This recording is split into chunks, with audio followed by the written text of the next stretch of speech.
2021 жылдын 14-сентябрында жашы жете элек балдардын укугун коргоо максатында Ысык Көл областык сотунун төрайымы Гүлкайыр Алиеванын катышуусунда Тоң райондук сотунун төрайымы Асель Сыдыгалиеванын демилгеси менен Тоң райондук мамлекеттик администрациясынын чоң залында жыйын болуп өттү.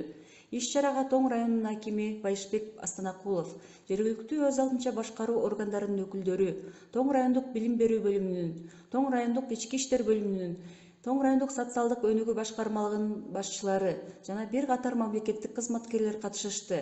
Жыйында Асель Сыдыгалиева катышуучуларды Тоң райондук соту тарабынан 2010-2021 жылдары аралыгында каралган иштер боюнча жүргүзгөн талдоосу менен тааныштырып, акыркы жылдары туулгандыгы тууралуу фактысын аныктоо, никени бузуу, ата-энелик укуктан ажыратуу, камкорчу дайындоо, бала асырап алуу, балдардын жашаган жерин аныктоо, балдарды интернаттарга жайгаштыруу боюнча арыздар көп каралып жатканын белгиледи. Ошондой эле жогоруда аталган арыздардын түрлөрү боюнча сотко келип түшкөн иштердин көбөйүшүнүн себептери аныкталды.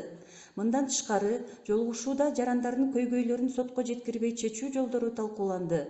Иш-чаранын экинчи бөлүгүндө судьялар катышуучулардын суроолорун угуп, алар боюнча тийиштүү түшүндүрмөлөрү менен бирге сунуштарын беришти.